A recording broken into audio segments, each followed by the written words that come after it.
Okay, the topic is infectious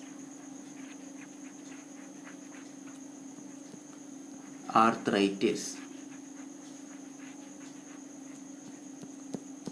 Infectious arthritis can be broadly divided into two types, which are bacterial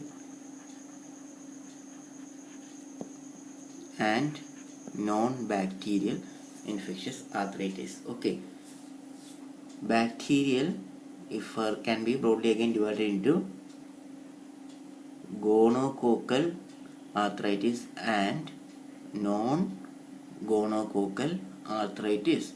Since bacterial arthritis is more important, we will first discuss bacterial arthritis and then we will go to non-bacterial arthritis. So I told you the bacterial arthritis can be divided into two types, gonococcal and non-gonococcal. Okay, so gonococcal arthritis.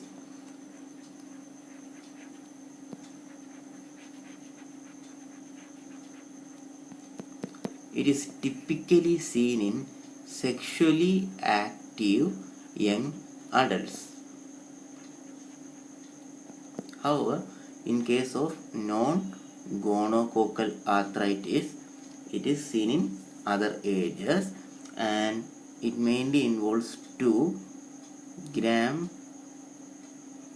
positive and gram negative. Okay, please remember gram positive is the most common in non-gonococcal arthritis. However, gram negative can be seen typically in these patients: IV drug abusers, post-op patients,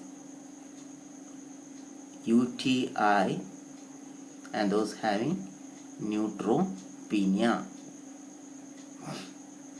So please remember, these are special patients in which gram negative can be seen. Okay, now coming to clinical features of arthritis. So clinical features. You see, in non-gonococcal arthritis, the typical feature will be a fever plus monoarticular involvement. Plus, please remember, in late phase of the disease, due to hematogenous spread, it can also become polyarticular. But in the beginning, it will be a fever and a monoarticular, and it is usually an acute onset. Okay, so why I am stressing this acute onset? There is another DD if it is a chronic plus monoarticular, which I will discuss later. Now coming to gonococcal arthritis. Here the clinical feature includes migratory or additive arthritis. Unlike monoarthritis, here it is a migratory or additive. Can you identify the word migratory? You see, migratory arthritis in adults, we will suspect gonococcal arthritis. However, migratory arthritis in children, we will suspect rheumatic fever. Okay, and also if you look carefully, you can see in gonococcal arthritis there may be a vesiculopustular lesions. Okay, now coming to confirmation of diagnosis. How do you confirm the diagnosis? By joint fluid study. In joint fluid study, we will do gram staining, we will do cell count, we will do differential count, and we will do culture sometimes. And if culture is negative, then you may sometimes need blood culture also.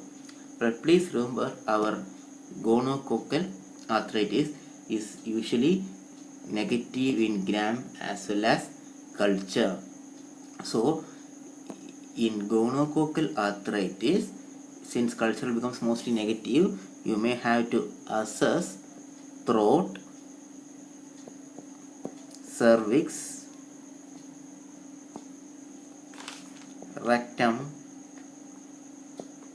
and urethra also.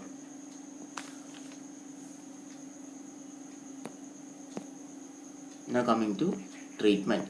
If you have done a gram stain and obtained a specific bacteria, then you can give specific treatment. However, for empirical therapy, we need an antibiotic that covers the staph aureus, streptococcus and Neisseria, which is ceftriaxone.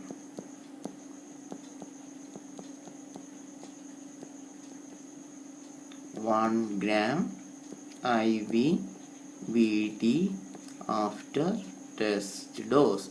If ceftriaxone is not available, we can also use vancomycin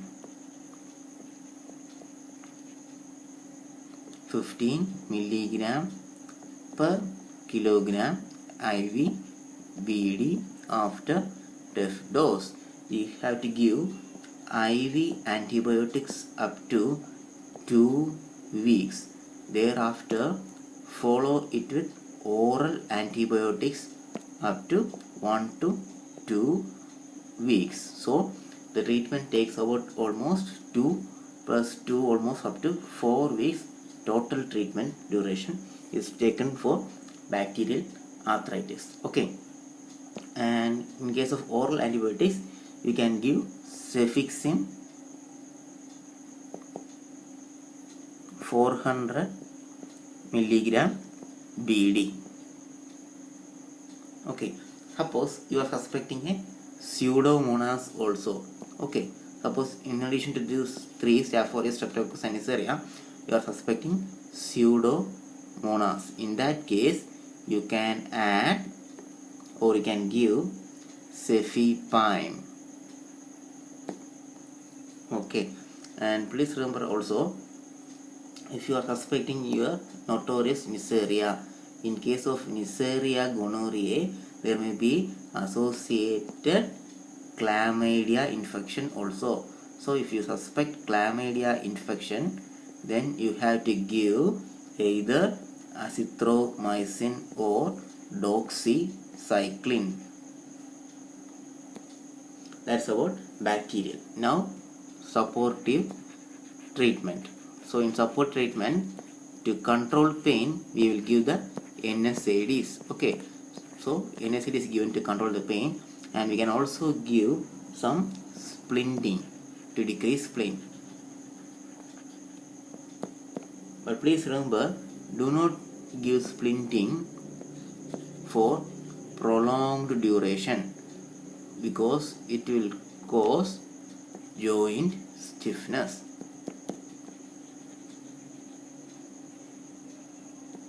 Also, some will advise to delay NSAID till we have some symptomatic relief or laboratory relief, so that we can make sure we are giving the adequate antibacterial therapy. However, practically it is very difficult to withhold the NSAID treatment as the patient will be having severe pain.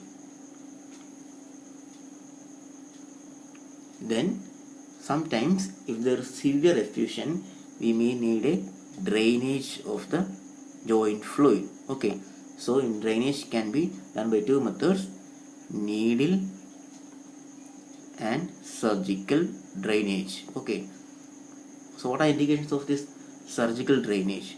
It is done whenever this needle aspiration is not possible.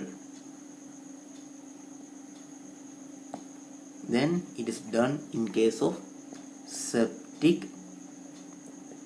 hip arthritis. Then in prosthetic joint infections, and also in septic arthritis plus osteomyelitis. And finally, it is done when we see no response to therapy even after 3 to 5 days. Again, we may have to surgically drain the joint fluid. So why do we need surgical drainage? It is done, this drainage is done to decrease permanent damage to the joint. Okay. Now coming to non-bacterial arthritis. Okay. The most common cause of non-bacterial arthritis is viral infections, and in the case of viral infections you need to give only two: adequate rest and NSAID. However, if you can also suspect HIV, as one of the manifestations of HIV is various arthritis, and if it is a chronic monoarticular, then you need to suspect two infections, which are fungus and mycobacterium.